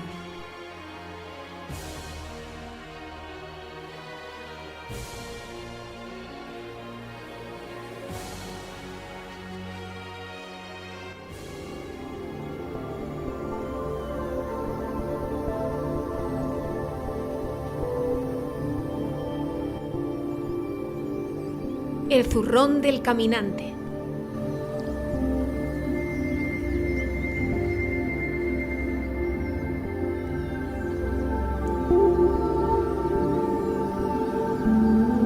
Y seguimos con el programa dando paso a una nueva sección, el Zurrón del Caminante. Una nueva sección que tenemos aquí de nuevo a Juan Ignacio Cuesta. Juan Ignacio, ¿qué vamos a tener en esta sección? Pues vamos a tener un paseo por sitios, los famosos sitios mágicos sagrados, lugares de poder o simplemente espacios naturales donde encontrarnos de alguna manera con el tema que nos lleva. No deja de ser la ubicación geográfica de algunas de las cosas de las que hemos estado hablando durante un tiempo. En ese sentido, ahora mismo pues vamos a visitar precisamente en la península de Florida algo que es muy característico de este lugar, incluso algún sonido que también tiene que ver con este sitio. Porque aquí en la Florida, donde ahora estamos, después de viajar en esta escóbula voladora, nos hallamos, me imagino, en el sur de la Florida, en una zona muy característica de esta península, ¿no es así? Efectivamente, estamos en los Everglades, más concretamente en el Parque Nacional que lleva el mismo nombre, que fue declarado como tal en 1945.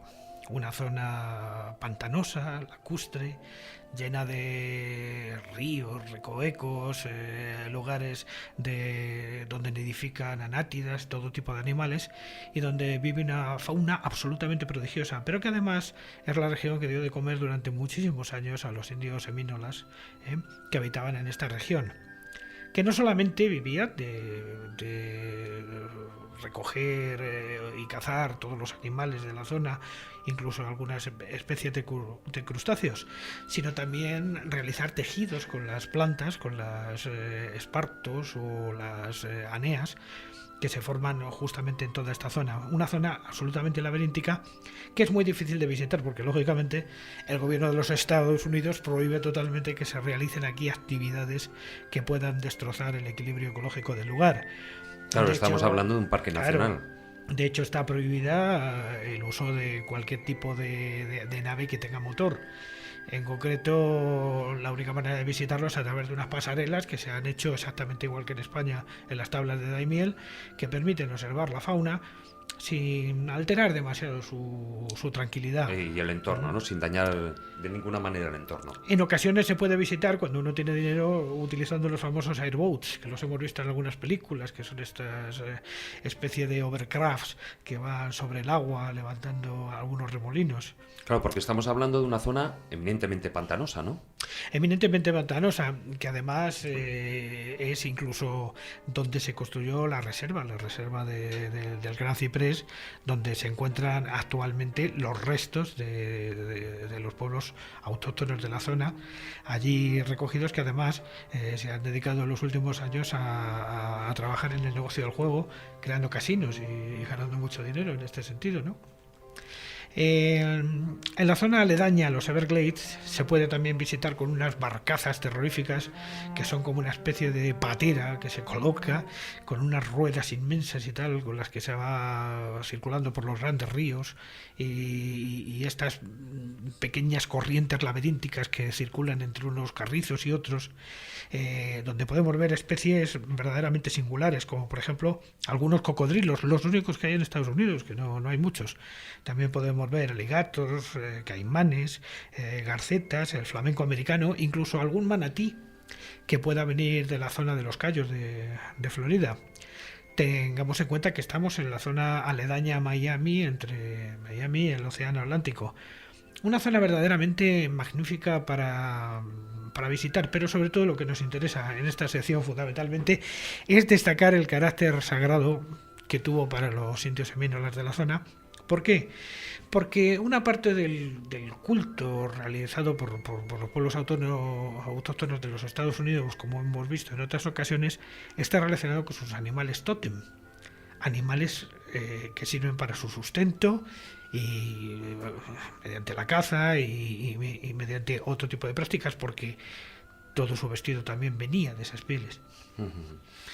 Y estamos hablando de los indios semínolas. Yo sé que has traído parte de lo que podían ser esos rituales, esos cantos, dentro de esa colección de sonidos que tanto te caracteriza. Efectivamente, porque el viajero en su zurrón lleva una colección de sonidos que va recolectando, y en este caso son cantos chamánicos, danzas chamánicas realizadas alrededor de animales. En concreto, lo que vamos a escuchar en el primer caso está relacionada con los pájaros.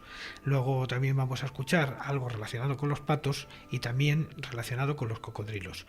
Ahí es donde tenemos el canto auténtico de los propios indios semínolas de la región. Bueno, pues vamos a escucharlo.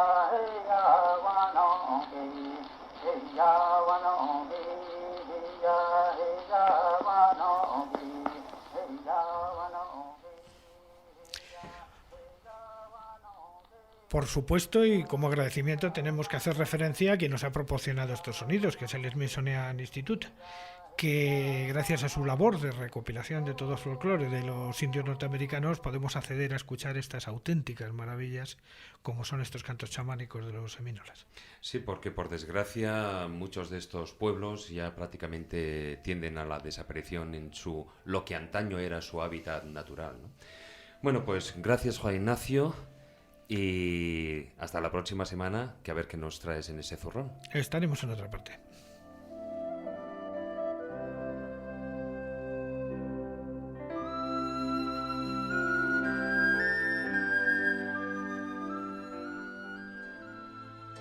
Estás escuchando La Escóbula de la Bruja.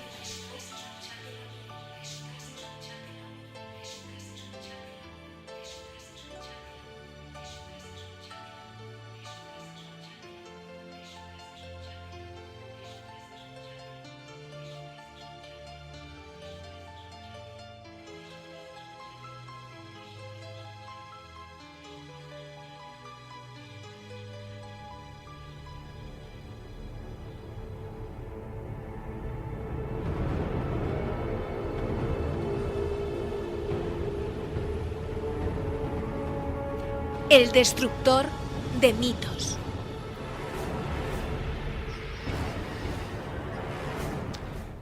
Y bueno, y estamos aquí de nuevo con Carlos Canales en esta sección, El destructor de mitos.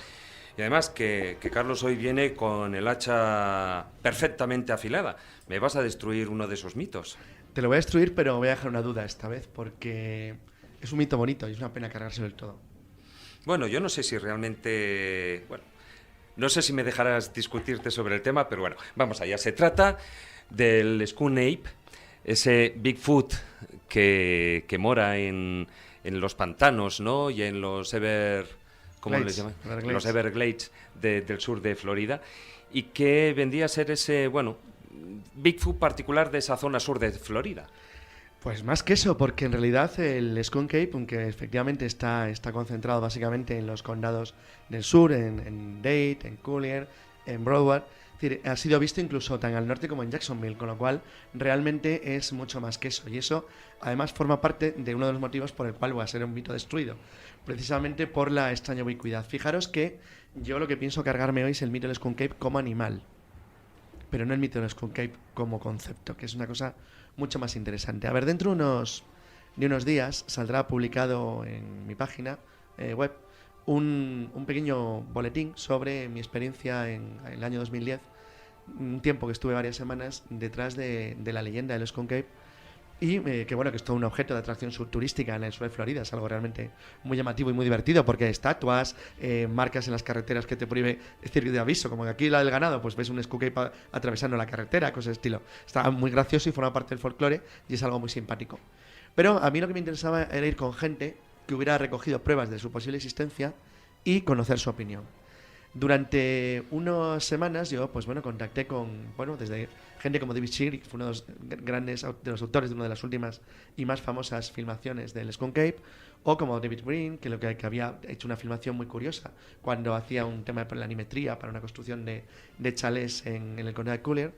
Y realmente la conclusión a la que yo llegué, después de estar con ellos adentrarnos en los Everglades, incluso con policías, las Mikosuki y Seminoles Bike Cypress, es que realmente hay como dos partes dentro de la leyenda que me parece fascinante. Por de pronto, las leyendas, dice la tradición, que siempre tienen un fondo de verdad. Con lo cual, la primera cuestión sería, a lo mejor no existe ahora, pero ¿pudo haber existido un simio o un mono antropoide en el sur de Florida? Primera cuestión, 1. 2. ¿Es un simio o un mono antropoide en caso de existir hoy en día? Porque sigue habiendo fotografías, avistamientos, encuentros, filmaciones. Uh-huh. Me acuerdo que en una de las zonas en las que íbamos, en Bike Cypress, el líder, un policía Mikosuki, además de la reserva, que iba con nosotros, que era un conocedor profundo del lugar, y es un lugar realmente de ciencia ficción. Ten en cuenta que es aproximadamente el tamaño de Extremadura y no vive nadie. Es un pantano llano, que no hay ni una colina. Es una cosa absolutamente alucinante. No vive nadie, porque a la noche cuando apagas la luz no hay luz, no ves nada. Es como lo que el infierno, estrellas y nada. No hay absolutamente nada, nada. Entonces, y además está lleno de bichos de todo tipo. Hay caimanes, hay panteras, hay osos, es una cosa realmente, las moscas son como helicópteros. Es una cosa realmente increíble. Y además tiene la costumbre de salir toda de noche. Entonces, de noche te come todo. Entonces, es una cosa realmente asombrosa. Pero sí es verdad que citaron dos cuestiones muy interesantes. Alguno de ellos, por ejemplo, de los que iba con nosotros, que es un gator. Los gators son los blancos que viven en la zona. No son exactamente rednecks, una especie de variante de la gente, de los anglosajones que llegaron en el siglo XIX a la región y que ahí siguen. Y me acuerdo, por ejemplo, en Everglades City, que es una ciudad muy bonita, es una ciudad como de puentecito, que está en el Golfo de México, o sea, en el otro lado de Florida, donde el Skunk Ape forma parte de la vida diaria. Prácticamente todo el mundo reconoce o dice haberlo visto alguna vez. Que si no, lo ha visto su padre, su tío, su hermano, un primo. O sea, forma parte de la leyenda viva, lo cual es una cosa muy llamativa. Sin embargo, tiene dos elementos que para mí lo hacen extremadamente complejo. Uno se lo planteé directamente. O sea, imagínate, esta gente son rastreadores de primera. Esos que, como las películas, que van andando, meten el dedo en una caquilla que por allí y te dicen, hace una hora, un ciervo herido, la mata coja. Saben todo. Y no se la comen, pero probablemente si la comen, saben más. Pero, sin embargo, te llama la atención dos preguntas que les hace rápidas, que no hace falta ser un gran cazador ni un experto en bosques, como para que te llame la atención. Primera pregunta, ¿qué perseguimos y qué buscamos? Pues es un ser peludo. Vale, es un ser peludo.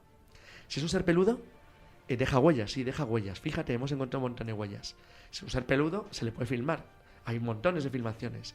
Si es un ser peludo, se le puede fotografiar. Hay montones de fotografías. Si es un ser peludo, se le puede dibujar y hacer una interpretación de lo que se ha visto. Hay montones de dibujos. ¿Pero por qué no deja pelos? Si tú persigues un jabalí en un bosque español, lo encuentras todo lleno de pelos. Si persigues un oso, lo encuentras lleno de pelos. Incluso las panteras de Florida dejan pelos.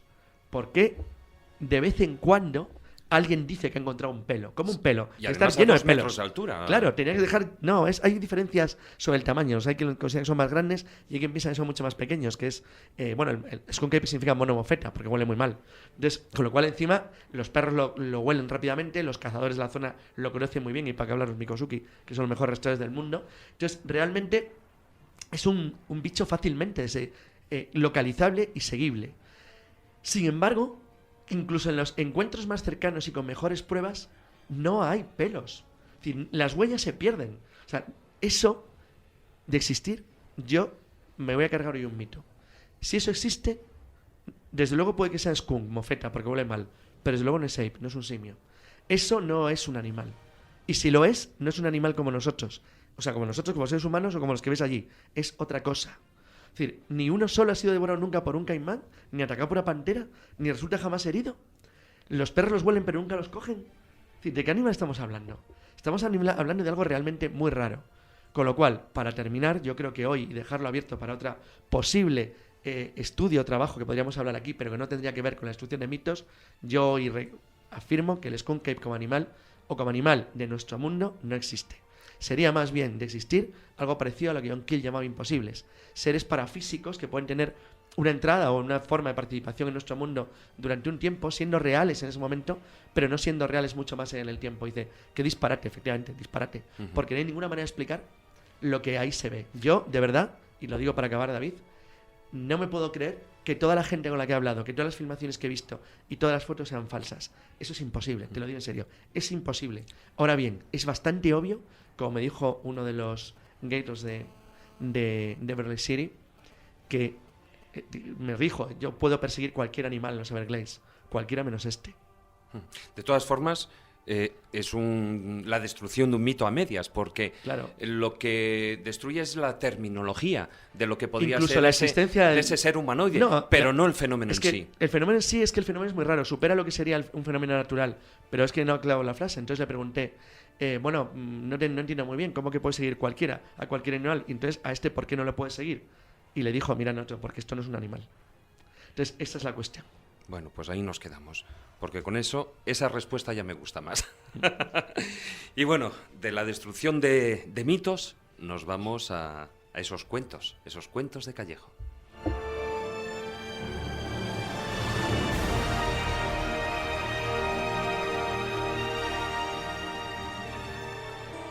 La escóbula de la brújula.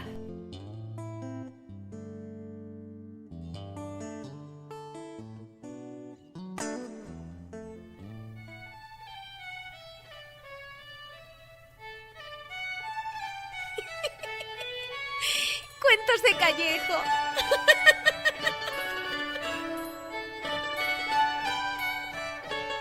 Y continuamos con la escóbula de la brújula, con esa sección que, como quien dice, gusta a grandes y a pequeños. Esa es la Para idea. todos públicos, ¿no?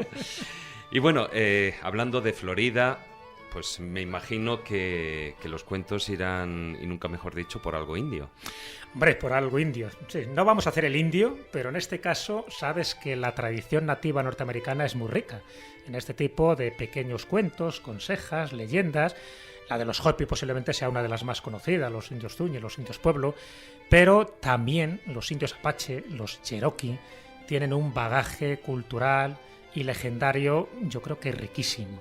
Así que, aprovechando que Florida está en Estados Unidos, vamos a contar un par de cuentos de esa tradición Cherokee que me parece preciosa, encantadora, menos conocida a lo mejor que otro tipo de tradiciones, porque los Cherokee son esos nativos de Norteamérica que habitaban el territorio actual de Alabama, de Kentucky, de Carolina del Norte, de Carolina del Sur, de Tennessee, de Virginia, en fin, el sudeste de los Estados Unidos, cuando los europeos contactaron con ellos en el siglo XVI. Y claro, ese contacto, ese encuentro a veces fue un encontronazo, porque por desgracia nunca llegaron a entender bien que estaban antes que los europeos y que además tenían más cultura de los que se les suponía. Y dentro de esa cultura quedó reflejada en estas leyendas, en estas tradiciones, ya digo, tanto de los Hopi, de los Navajo, de los Apaches y de los Cherokees, porque se caracterizaban casi todos ellos por tener unas ricas tradiciones que pasaban de padres a hijos, en las que mostraban su esencia como tribu y la gran sabiduría que portaban. Claro, algo que ocurre en muchas de las grandes culturas, ¿no? Esa tradición oral, Claro. que es verdaderamente cómo se transmitía el conocimiento. Así es. Y además, como tenía que ser siempre, de los más sabios a los más jóvenes, para que no se perdiera esa tradición, esa herencia. Y además, y dentro de esas leyendas, pequeñitas perlas de sabiduría. Por ejemplo, como este cuento que yo le he titulado La ley de la atracción. Vamos a ello, espera.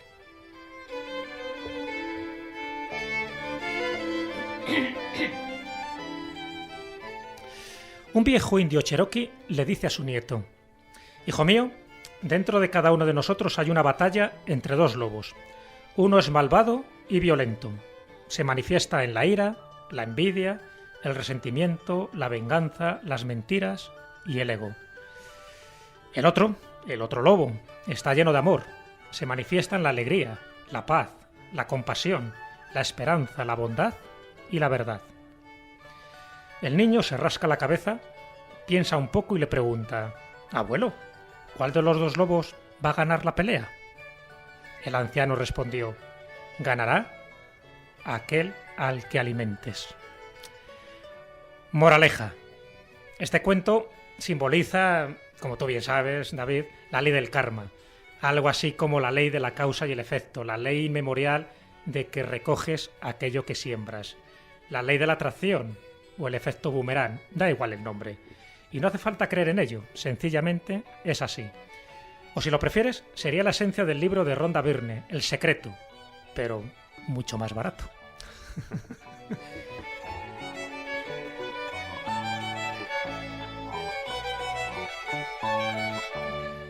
En definitiva, nos vamos a esa famosa frase del refranero español, ¿no? Haz el bien y no mires aquí. Exacto.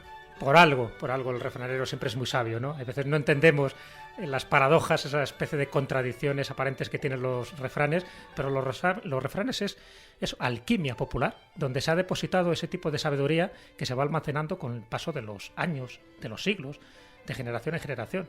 Por eso siempre hay que hacer mucho, bueno, no siempre caso, porque la verdad que hay refranes eso de el que madruga Dios le ayuda, todavía no lo sigo entendiendo, pero hay algunos que sí tienen esa... Hombre, a mí me gusta más aquel de cría cuervos y tendrás muchos, ¿no? Sí, claro, sí, porque eso de que te sacan los ojos ya está muy visto. Pues vamos, si te parece, con ese segundo cuento. ¿También es de los Cherokee? De los Cherokees. Se titula Las tres pipas.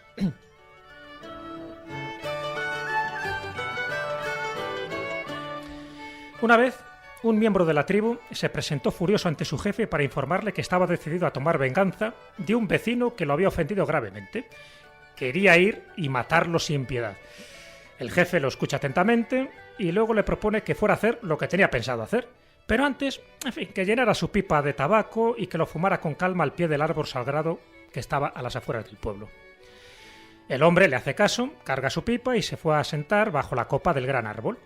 Tarda 1 hora en terminar la pipa, sacude las cenizas y decide volver a hablar con el jefe para decirle que, bueno, que ya lo ha pensado mejor, que ya matarle, como que no, que le parece excesivo, pero que le va a dar una paliza memorable para que se acuerde. Nuevamente, el anciano le escucha, aprueba su decisión, pero le sugiere, en fin, que ya que ha cambiado de parecer, que llene otra vez la pipa y vaya a fumarla al mismo lugar. Esta vez, el hombre cumple de nuevo su encargo, gasta media hora meditando, regresa donde está el jefe y le dice que considera excesivo castigar físicamente, que darle una paliza como que ya no, pero que va a echarle en cara su mala acción y que le va a hacer pasar vergüenza delante de todo el pueblo. Como siempre, el jefe le escucha con bondad y el anciano le dice que repita su meditación con una tercera pipa, como lo había hecho las veces anteriores. El hombre ya está medio molesto, pero en fin, ya está más sereno, respeta al jefe, se dirige al árbol centenario, se sienta para consumir la pipa, su humo, su tabaco y su bronca. Cuando termina, vuelve otra vez al anciano jefe y le dice: pensándolo mejor, veo que la cosa no es para tanto. Iré donde me espera mi vecino para darle un abrazo, así recuperaré a un amigo que seguramente se arrepentirá de lo que hizo. El jefe le regala 2 cargas de tabaco para que fuera a fumar juntos al pie del árbol sagrado y le dice: eso es precisamente lo que tenía que pedirte, pero no podía decírtelo yo, era necesario darte tiempo para que lo descubrieras tú mismo. Moraleja: con el tiempo y con la reflexión adecuada nos daremos cuenta de nuestros pequeños errores y al final seremos conscientes de que hay que hacer en cada momento aquello que realmente debemos hacer. Buenas píldoras de sabiduría. Bueno, los cherokees, que como ves eran muy sabios, sabían manejar el arco, las flechas, eran belicosos porque tenían que defender su territorio, pero como ves, aquí está parte de su sabiduría. Esas reflexiones de los indios cherokee y esos cuentos que semana tras semana nos vas trayendo. Aquí estaremos, puntualmente. Muchas gracias, Jesús. Gracias, David.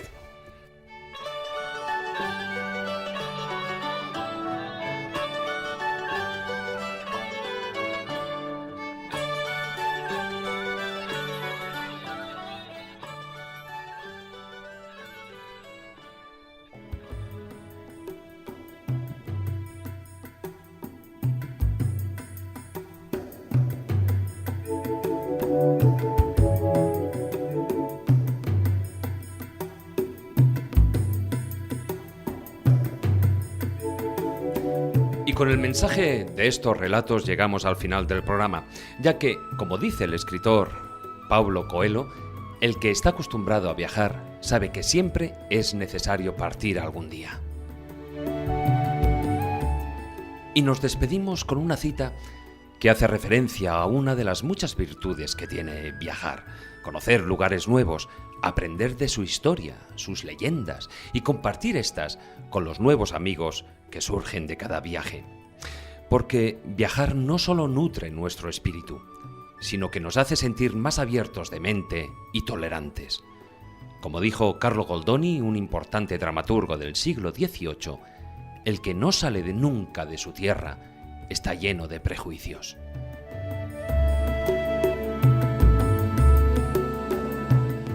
En fin, gracias por acompañarnos en el viaje de hoy.